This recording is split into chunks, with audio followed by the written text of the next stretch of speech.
estudantes, tudo bem com vocês? Eu sou a professora Daniele. Olá, estudantes, tudo bem com vocês? Eu sou a professora Fernanda. Juntas estaremos para mais uma conversa sobre o Grêmio Estudantil. E o tema da nossa conversa de hoje é Grêmio Estudantil, elas podem e são protagonistas. Ao longo da história, as mulheres foram ensinadas a ocupar somente os espaços privados para fazer as tarefas domésticas e cuidar dos filhos, enquanto o espaço público era destinado aos homens. Essa desigualdade ainda persiste e falar em representatividade feminina é falar na defesa de uma sociedade mais igualitária, na busca pela garantia de direitos diversificados que sirvam de inspiração para outras meninas e mulheres. O debate público em torno das questões femininas cresceu muito nos últimos tempos. Diversos temas como assédio, aborto, profissão são importantes no estudo de hoje. Carreira, violência também é um assunto muito importante. E aí eu pergunto a vocês, será que de fato existem oportunidades iguais para homens e mulheres? É uma questão para se pensar. E hoje nós vamos conversar sobre esse tema, sobre a representatividade feminina, sobre como potencializar pautas de interesses das mulheres em diferentes áreas. Trataremos também, professora Daniele, de alguns dados estatísticos que foram retirados da Pesquisa Nacional por Amostragem de Domicílio Contínua, a PNAD. Essa pesquisa vai tratar da força do trabalho e outras informações necessárias para o estudo do desenvolvimento socioeconômico do país, feita pelo Instituto Brasileiro de Geografia e Estatística, também conhecido como IBGE. Isso, o IBGE, ele vai identificar e analisar o território. Ele é responsável por contar a população, trazer elementos que nos possibilitem a verificar a quantas anda as questões econômicas, de trabalho, de produção de pessoas, revelando ainda como elas vivem. Então, esse instituto, o IBGE, ele é uma entidade de administração pública federal e está vinculado ao Ministério da Economia. Ok. E para começar, vamos mostrar a representatividade feminina em alguns espaços que por muito tempo foram considerados da cultura social masculina. Olha só aqui no slide. Então a gente vai falar da representatividade feminina na ciência e na tecnologia, na política, no mercado de trabalho, na cultura e nos movimentos estudantis. Nossa conversa vai ser bem interessante. Nós iniciamos então com as mulheres na ciência e na tecnologia. O campo da ciência e da tecnologia sempre esteve relacionado ao universo masculino. Na verdade, ele era mais habitado por homens. Isso é algo, inclusive, historicamente, a gente consegue perceber. Porque o pensamento científico era algo pesquisar ou por conta própria. Então, se vocês observarem, nós selecionamos em amarelo informação, financeira e outras atividades profissionais. Que estão relacionadas no campo da ciência e da tecnologia. E isso mesmo, e o percentual de homens nesse mundo de trabalho, ele é muito maior do que em comparação com o percentual das mulheres, tá? Então, hoje em dia, nós temos diversas mulheres trabalhando em projetos também dentro da área da ciência e da tecnologia, projetos que nós diríamos, inclusive, ousaríamos chamar de projetos incríveis. Com certeza. Não é? Com descobertas e pesquisas científicas incríveis, sendo reconhecidas pelos seus feitos científicos e tecnológicos. Tá certo? Vocês sabiam que tivemos mulheres incríveis que revolucionaram este campo, este espaço aqui, professora Daniele, da ciência e da tecnologia? Sim, tivemos. Vamos conhecer? Vamos conhecer. Olha só, a primeira mulher que a gente trouxe para vocês, ela se chama Ada Lovelace. Ela nasceu em 1815 e faleceu em 1852. Ela foi a primeira programadora do mundo. Ela era formada em matemática e ela contribuiu para o desenvolvimento da primeira máquina de cálculo na história, né? A sua invenção é reconhecida até hoje como o primeiro computador. Vocês hoje utilizam computador para tudo. Ela criou o primeiro computador. E as suas notas, os seus registros, eles ficaram marcados como o primeiro software, né? Quem gosta de tecnologia entende um pouquinho. Essa outra mulher aqui, ela se chama Hedy Lamarr. Ela nasceu em 1914 e faleceu no ano de 2000. Durante a Segunda Guerra Mundial, sabe o que ela fez? Ela criou um sofisticado aparelho de interferência em rádio. E esse sistema é conhecido hoje como a base do telefone celular, esse que vocês não vivem sem, e também do Wi-Fi. A gente também não vive sem Wi-Fi, né? E essa terceira mulher é a Marie Curie. Ela nasceu em 1867 e faleceu em 1934. Ela era cientista e foi a primeira e única mulher até hoje a ganhar 2 vezes o Prêmio Nobel, que é um prêmio que existe há muito tempo para considerar os feitos dentro da área científica e de ciência das pessoas, né? E entre as suas descobertas, né, dela, da Marie, elas estão os elementos químicos do rádio e polônio, aquele que vocês estudam lá na tabela periódica. E sabe esse aparelho de raio-x que a gente faz quando vai fazer um exame? Pois é, ela foi a precursora da criação desse aparelho. Muito interessante, né, professora Daniele? E hoje em dia, será que temos mulheres tão brilhantes quanto elas? Com certeza. Quanto esses 3 exemplos aqui que trouxemos? Sim, com certeza temos. Sem dúvida. Vamos conhecer 2 dessas mulheres? Vamos sim. Tem mais, né, professora Fernanda? Só que o tempo não nos permite falar de todas elas. Mas olha só a história dessas 2 mulheres incríveis que a gente vai contar para vocês agora. Então, a primeira delas é a Juliana Stradiotto. Ela foi vencedora do prêmio Jovens Cientistas de 2018, com apenas 19 anos de idade, professora Dani. Jovem. Ela desenvolveu um plástico biodegradável a partir da casca do maracujá. Olha, desenvolveu também outros projetos e outras pesquisas, enfim, que inclusive participou e ganhou outros prêmios. Ela foi compor na Suécia aquela equipe que avalia, enfim, o prêmio Nobel, aquilo que você estava comentando antes. Que aquela também. cientista ganhou. Isso mesmo. E uma curiosidade é que a nossa Juliana é a única brasileira a ter um asteroide com o seu nome. Que é fruto de um prêmio que ela ganhou. Isso mesmo, de uma de suas descobertas. Então, olha só, com 19 anos de idade, ela já recebe o seu primeiro prêmio. Puxa, que legal. Que e agora, interessante. olha essa outra história, professora Fernanda, de uma garota de 8 anos. Ela se chama Nicole Oliveira. Ela é campeã por 2 vezes, ou seja, ela é bicampeã da Olimpíada Brasileira de Astronomia e Astronáutica. Eu sei que tem bastante estudantes na nossa rede que já participaram dessa Olimpíada. E ela é a pessoa mais jovem a integrar um programa da NASA, que é a Agência Espacial dos Estados Unidos.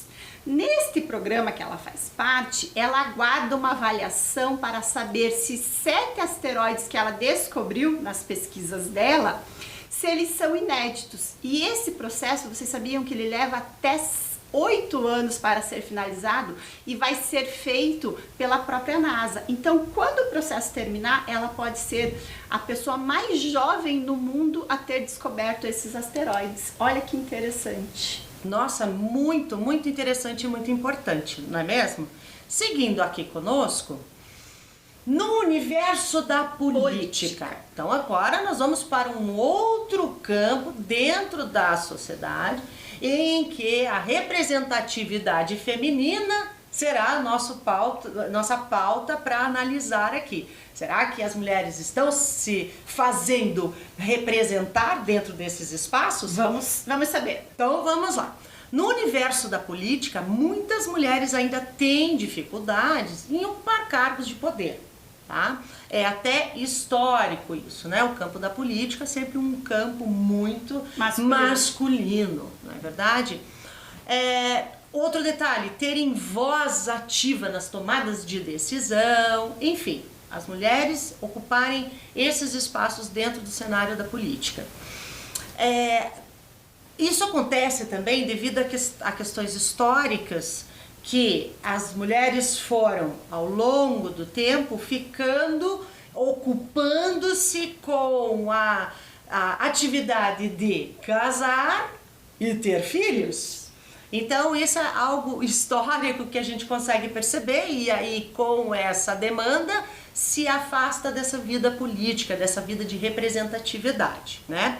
A taxa, então olhem aqui na tela conosco, sobre a participação das mulheres, por exemplo, esse dado que nós trouxemos aqui, nos cargos ministeriais do governo de 2020.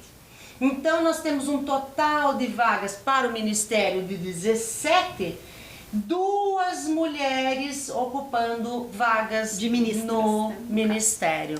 Então olha só que percentual pequeno, né, se compararmos ao universo masculino dentro do campo da política. Isso lá no governo federal, né? E para vocês terem uma ideia, na Câmara dos Senadores nós temos 67 senadores do sexo masculino sendo representado e 14 parlamentares do sexo feminino. Então essa diferença ainda é muito grande em termos de a representatividade das mulheres na política. Será que temos mais informações, professora Fernanda? Temos sim. Então vamos lá. Seguindo aqui na tela conosco. Olha só, este gráfico aqui traz a proporção de mulheres entre os parlamentares eleitos para as câmaras de vereadores. Então nós temos a nossa Câmara de Vereadores aqui. A gente trouxe o dado do Paraná, da região do Paraná, então está em destaque aqui, ó. Então nós temos um total de 3.822 vagas para vereadores. Então esse total de representantes mulheres é de apenas 15%. E agora vamos te contar algumas histórias interessantes sobre a representatividade política das mulheres no Paraná e no Brasil. Mulheres que ainda são a minoria, mas que fazem ou fizeram a diferença na história política do país. Isso mesmo, nós selecionamos 3 mulheres, né? 3 representatividades aqui que já vamos conversar um pouquinho. Então, só a título de curiosidade e conhecimento, a Câmara Municipal de Curitiba ela foi fundada em 1693. E somente no ano de 1947, olhem lá, a Maria Olímpia Carneiro Mockel, esta primeira aqui, essa que está situada abaixo, foi a primeira vereadora eleita, né, de forma direta em Curitiba. Então ela era professora e sempre participava ativamente dos movimentos políticos e estudantis da sua época. 13 anos depois, em 1960, a segunda mulher é eleita vereadora em Curitiba. Olha quanto tempo, hein? Quanto tempo depois para termos a segunda representatividade feminina, não é mesmo? Quem era essa mulher? Maria Clara Brandão Tesseroli. Ela também foi professora, foi idealizadora da Casa do Professor Primário do Paraná. E em Curitiba, ela também, a Maria Clara, dá nome a uma das nossas escolas municipais. Eu conheço. Lá no bairro Novo Mundo. Isso. Maria Clara Brandão Tesseroli. Ok, será que temos outra? Temos sim. Temos sim. Agora, indo para o município da Lapa, vizinho nosso, a primeira vereadora, Gasparina Simas Miléu. Ela foi a primeira entre os anos, na verdade, né, os anos de 1952 a 1955. Também formou-se professora. 3 professoras. Catequizava, ensinava trabalhos manuais, E veja, só em 1952 que a Lapa tem a sua primeira vereadora mulher. Com certeza temos outras histórias parecidas com essa aqui de Curitiba e da Lapa, né? E vocês sabiam que no mandato atual agora da Câmara dos Vereadores, que começou esse ano 2021 e vai até 2024, tem lá 38 vereadores. Dentre estes, somente 7 são mulheres. E pela primeira vez na história da Câmara Municipal de Curitiba, temos uma vereadora negra eleita. Nós precisamos de mais representatividade feminina no cenário político municipal e também de muito mais diversidade. Sem dúvida. Vocês sabiam também que somente no ano de 2016... Agora, há pouco tempo atrás, saindo um pouco do contexto aqui do nosso município e do nosso estado, foi construído o primeiro banheiro feminino no Senado Federal. É sério isso, professora? Isso, lá em Brasília? Isso mesmo. O primeiro banheiro feminino só foi construído em 2016. Como que faziam as mulheres que habitavam, né, que frequentavam... As senadoras ou as convidadas que lá estavam, como é que elas faziam? Essa casa, né, o Senado, como elas faziam? Boa pergunta. Elas se utilizavam do banheiro que tinha no restaurante. Do lado do plenário. Eles chamam de casa, né? Eles têm esse hábito de chamar de casa. Dentro da casa ali dos senadores. Então, olhem só, 2016... um simples banheiro feminino significa alguma coisa? Muito. Significa muita coisa. Então, veja, se a mulher precisa ser representada dentro do cenário político nacional, enquanto senadora, aquele espaço nem preparado para atender ou receber essa mulher estava. E agora, neste século, muito interessante isso, né? Outro detalhe, gente, essa conquista de um simples banheiro, que pode parecer algo até engraçado, né, professora? Mas não é. Daniele, mas não é engraçado. Essa conquista se deu graças à reivindicação das senadoras da época, que questionavam há anos esse tratamento desigual entre homens e mulheres. A construção do banheiro, então, representava esse símbolo de luta, que mudaria a estrutura daquela casa, né, daquela estrutura física do Senado, para receber melhor as mulheres. Então, outro detalhe importante, a primeira mulher negra a ser senadora foi a Benedita da Silva. Vocês podem observar aqui no cantinho. Tá? As mulheres na política, a Benedita da Silva. A Benedita, ela participou da Assembleia Nacional Constituinte que elaborou a nossa Constituição Democrática para o Brasil em 1988, a Constituição Cidadã. Que é válida hoje em dia. Isso mesmo. Outras importantes mulheres se fizeram presentes ali, aqui nesse cenário político. A Érica Malunguinho, aqui também vocês podem perceber no cantinho, é a primeira mulher transexual a ser deputada estadual, representando o estado de São Paulo.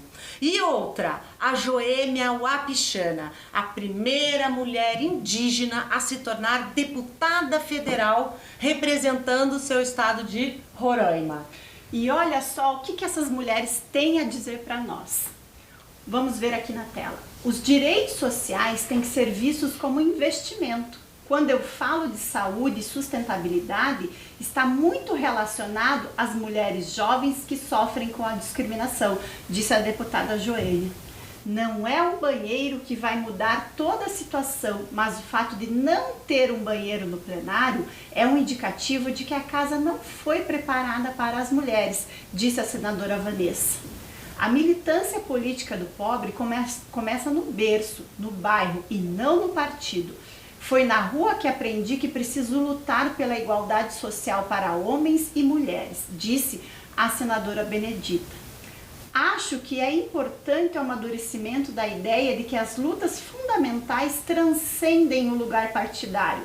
A gente trabalha com projetos políticos radicais e comprometidos, disse a deputada Érica. E a gente trouxe nessa imagem para vocês também uma foto da época em que eles fizeram a reforma. O que eles fizeram lá no Senado? Tinha os banheiros masculinos, né? Eles pegaram um desses banheiros masculinos e transformaram em banheiro feminino, né? A presença de mais mulheres na política vai proporcionar um maior diálogo neste cenário político, um pensar mais abrangente em torno de questões que estejam relacionadas às pautas femininas. Não é mesmo, professora Fernanda? Isso mesmo. E aí, vamos continuar aqui falando sobre a representatividade feminina? Vamos lá. E agora, as mulheres no mercado de trabalho. Então acompanhem com a gente aqui. A participação das mulheres nos cargos gerenciais. Na região sul do Brasil, somente 35,1% das mulheres ocupam cargos gerenciais, enquanto que a proporção de homens seria de 64,4%. Entre as mulheres de 16 a 29 anos, somente 43,5% ocupam cargos gerenciais. Uma mulher negra recebe, em média, cerca de 44,4% da renda média dos homens brancos, que estão no topo da escala de remuneração no Brasil.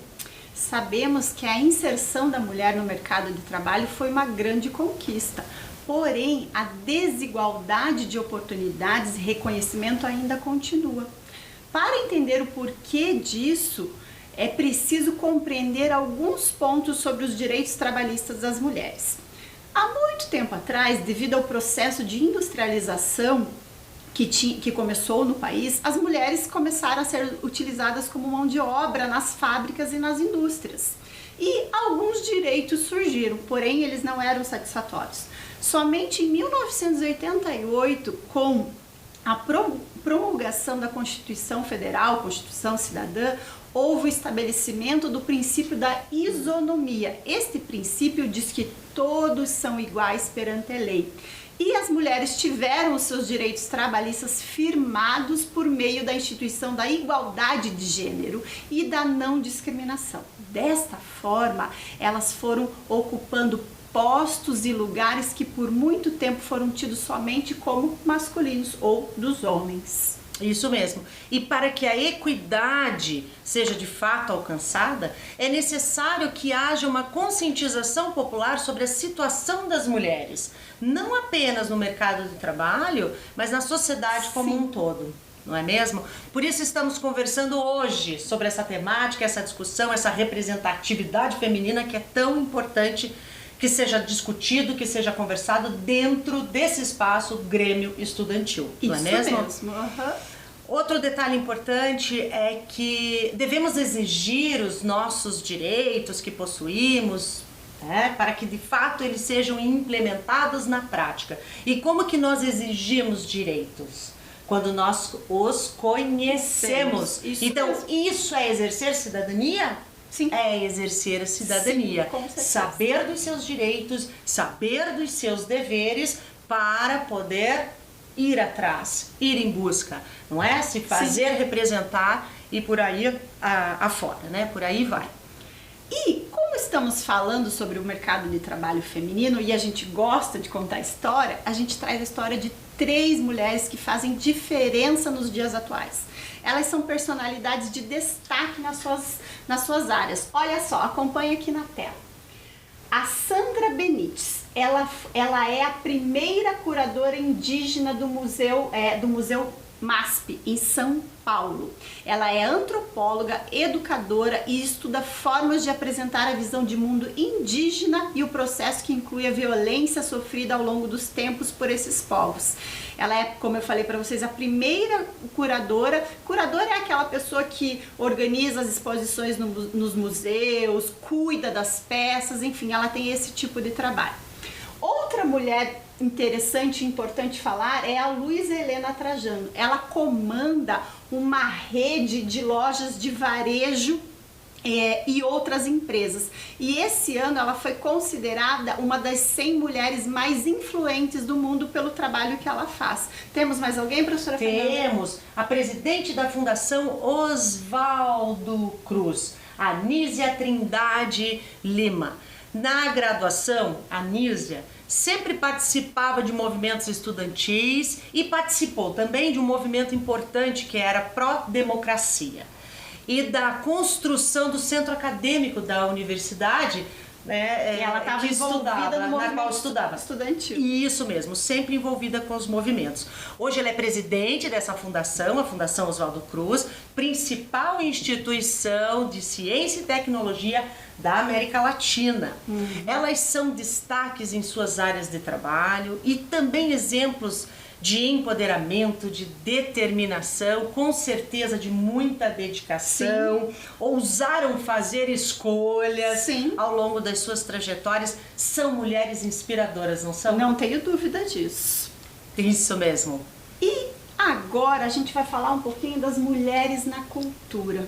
Fernanda Montenegro, Cecília Meirelles, Chiquinha Gonzaga, Clarice Lispector, Cora Coralina, Lígia Fagundes Telles, Lia de Itamaracá, Elis Regina, Ruth de Souza, Tarsila do Amaral, Tereza Cristina Zuzu Ângelo, Marília Mendonça e tantas outras mulheres maravilhosas representam o universo cultural brasileiro. Algumas vocês já ouviram falar, conhecem suas obras e trabalhos, outras talvez não, mas todas elas foram e são destaques na cultura brasileira, seja na arte, na música, no cinema, na televisão, no jornalismo ou até mesmo na literatura.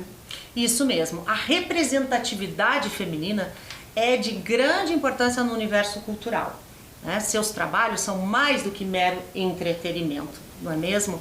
Refletem e representam a sociedade por meio da interação social com os indivíduos. Mais do que musas, são mulheres geniais, todas essas que nós trouxemos aqui, um pedacinho só do nosso país, né? Recheado de mulheres geniais. E vamos conhecer duas dessas mulheres que realizaram trabalhos excepcionais, que se destacam por seus talentos, professora Daniele. É o reconhecimento da arte que vem das ruas, das comunidades e das periferias. Vamos lá então, olha só. Efigênia Ramos Rolim, nascida em Minas Gerais em 1931, ela morou em Curitiba por mais de 30 anos. É reconhecida como a rainha do papel de bala. E olha só que a gente tem aqui algumas balinhas. Por que será que eu trouxe essas balinhas? Já vou contar para vocês. Efigênia teve uma vida de sacrifícios. Aos 60 anos de idade, ela estava andando lá pela Rua 15, quando ela viu uma joia brilhante no chão. Não era uma joia, era um papel de bala de hortelã. Vocês gostam dessa bala? Ela viu esse papel. Encantada pelo brilho colorido, ela começou a criar obras de arte utilizando papéis de balas e outros materiais que ela reciclava. Com isso, ela foi recebendo prêmios por suas obras. O Museu Oscar Niemeyer, MON, que vocês conhecem, adquiriu uma de suas obras chamada A Rainha do Planeta. Ela é uma artista popular, escultora, poeta, contadora de história e estilista. E a sua habilidade como repentista, somada ao seu talento para trabalhar com objetos recolhidos da rua, levou a participar da feirinha no Largo da Ordem, lá no Centro Histórico de Curitiba. No dia 21 de setembro, agora que passou, ela completou 90 anos e atualmente ela mora lá na cidade de Itapoá, em Santa Catarina. Olha que história bonita. Muito bonita, não é mesmo? Temos mais histórias bonitas, professora Fernanda? Temos mais uma que nós trouxemos para vocês. Carolina Maria de Jesus. Carolina Maria de Jesus nasceu em 1914 e faleceu em 1977. Foi uma das primeiras escritoras negras do Brasil e é considerada uma das mais importantes escritoras do país. A autora viveu boa parte de sua vida na favela do Canindé, em São Paulo. Sustentava a si mesma, aos seus 3 filhos, catando papéis. O trabalho dela era de catadora de papéis. E ao mesmo tempo em que ela trabalhava como catadora de papéis, ela registrava as suas observações, o modo como ela vivia, em cadernos que ela retirava. E se transformou no quê? Numa escritora e que se transformou num livro em 1960. Ele foi publicado em 1960. Isso mesmo. Vale a gente ler um pedacinho aqui do que a Carolina Maria de Jesus nos diz. Não digam que fui rebotalho, que vivi à margem da vida. Digam que eu procurava trabalho, mas fui sempre preterida. Digam ao povo brasileiro que meu sonho era ser escritora, mas eu não tinha dinheiro para pagar uma editora.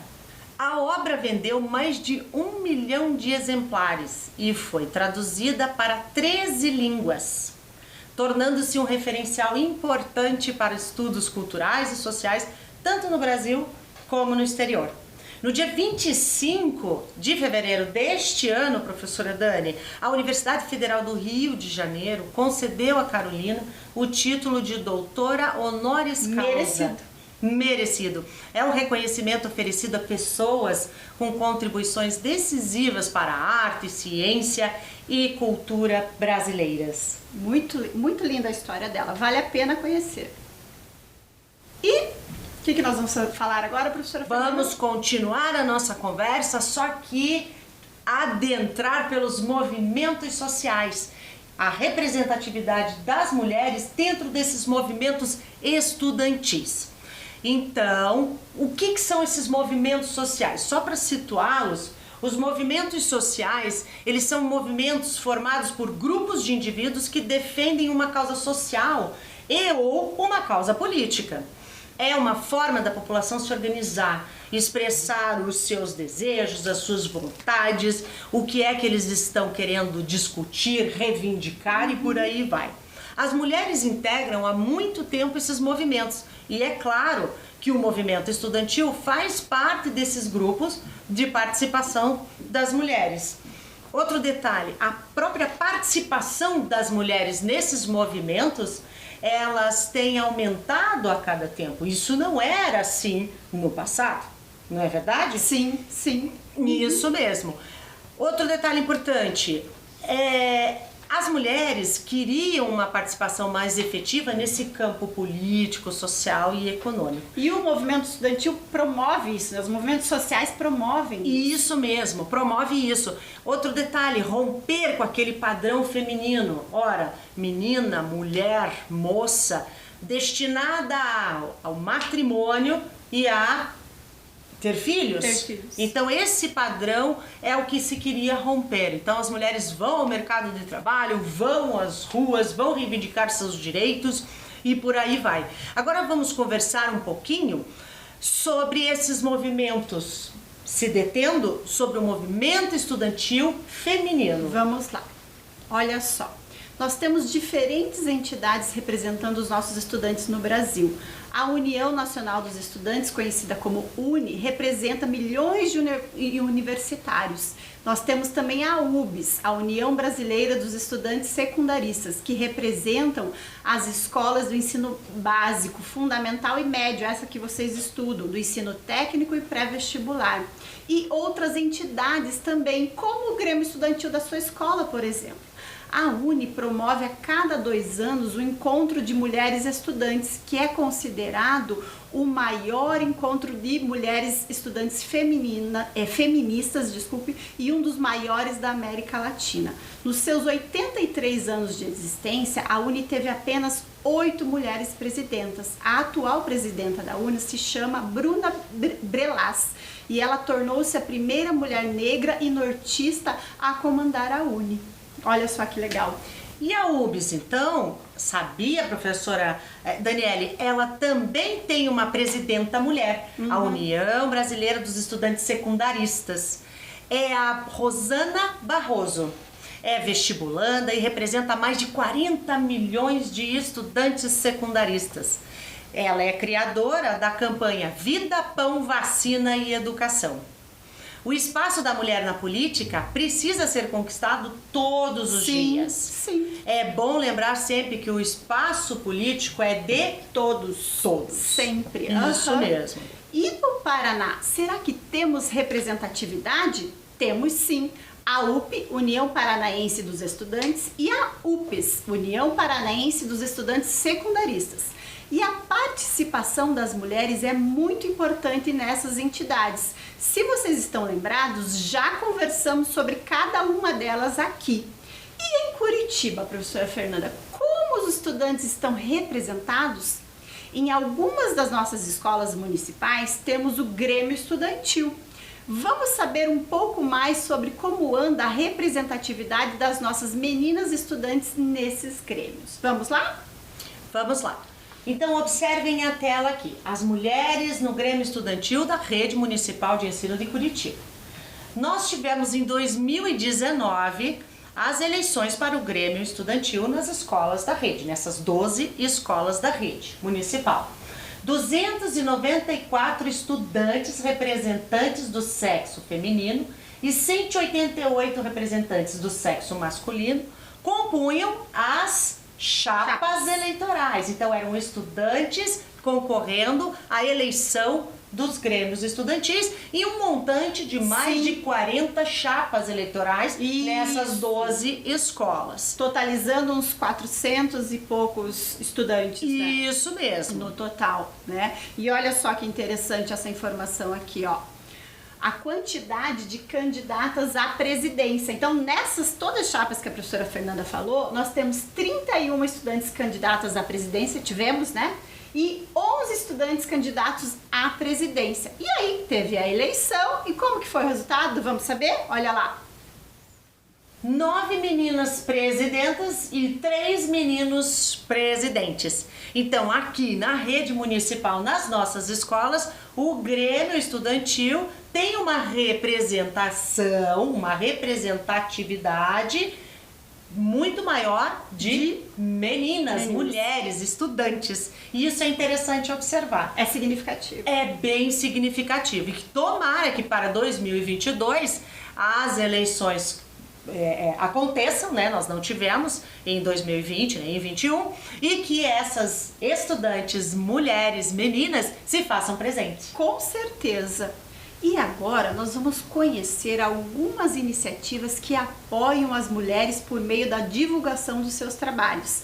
São projetos que encorajam as mulheres em diversas áreas, os espaços que permitem o protagonismo feminino, a luta pela igualdade de direito, de oportunidades, de ser uma cidadã plena, pois vivemos num país democrático. Vamos saber quais são? Vamos sim. Olhem na tela. O Reprograma. O Reprograma é uma iniciativa de impacto social que foca em ensinar programação para mulheres que não têm recursos ou oportunidades para aprender a programar, tá? Tem a linguagem da programação, a linguagem técnica. É um site que, além de oferecer cursos, apresenta conteúdos específicos que vão auxiliar toda essa comunidade nesse manejo, nesse traquejo com a tecnologia. Outro detalhe interessante é que os cursos ofertados sobre a linguagem de programação têm programação front-end, que é o que eles chamam, né? E ferramentas de capacitação. Então, são cursos destinados às meninas de 14 a 17 anos. Para saber mais, vale a pena acessar o site e verificar como participar dessa iniciativa. E tem mais, professora Fernanda? Temos mais, sim. Então vamos saber quais são. Olha só. O movimento Vote Nelas. Ele é um movimento suprapartidário formado por mulheres e foi fundado em 2018. Ele é organizado de forma independente e totalmente voluntária. As ações do movimento consistem em trabalhar para eleger mais mulheres para o legislativo brasileiro. Eles trabalham com o fortalecimento da democracia, defesa da vida e da segurança da mulher e a igualdade nos espaços de poder. Vale a pena consultar o site e saber mais. Temos mais, professora Fernanda? Temos então vamos mais, lá. Sim.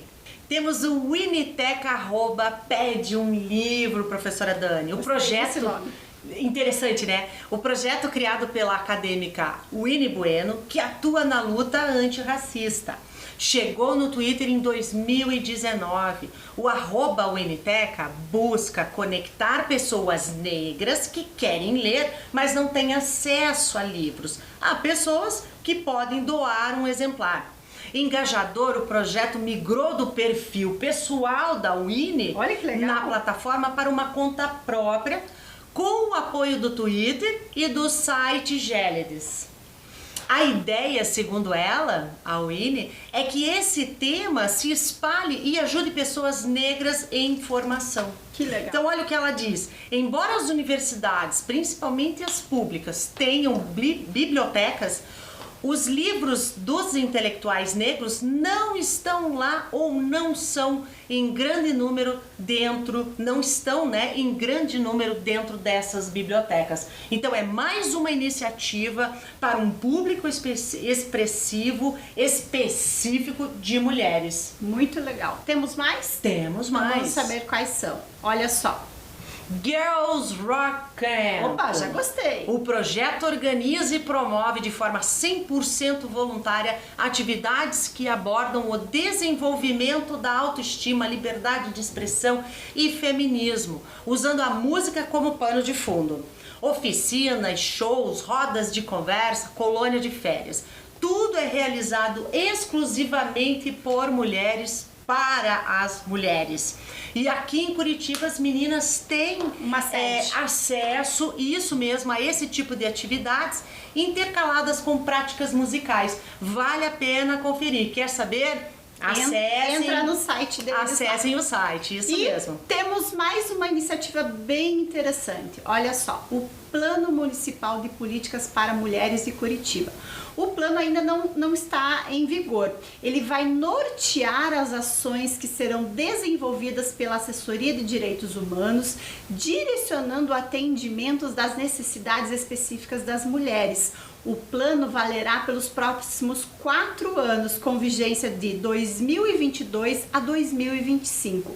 São 18 eixos que refletem as demandas e necessidades das mulheres na busca pela redução das desigualdades. Olha só quais são os eixos, acompanhe aqui na tela.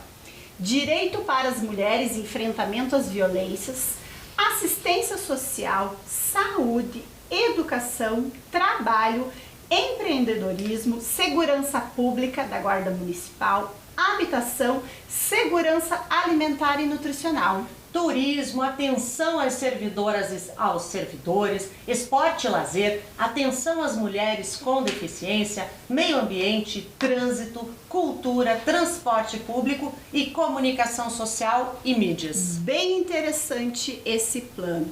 E agora estamos chegando ao finalzinho da nossa conversa de hoje.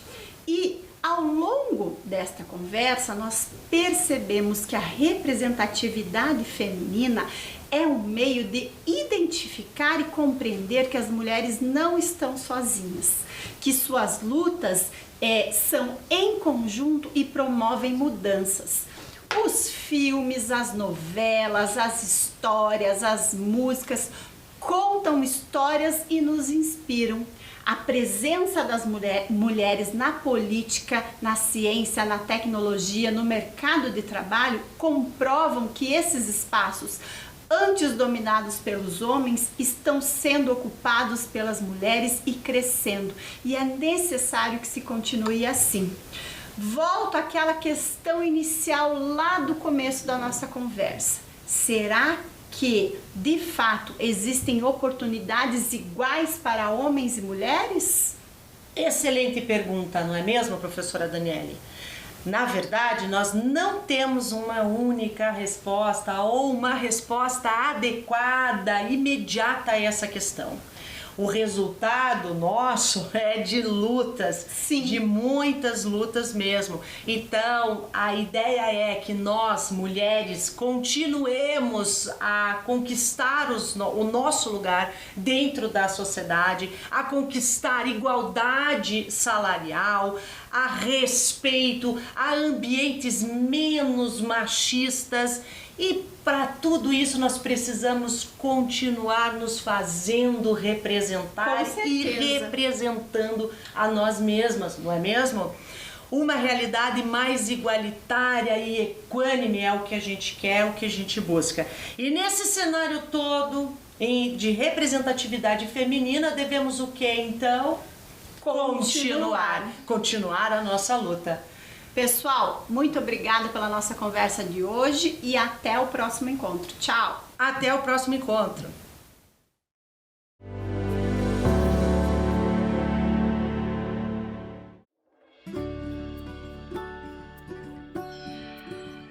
Gente, se preparem porque hoje o conteúdo vai ser especial. Com vocês, jeito de demonstrar que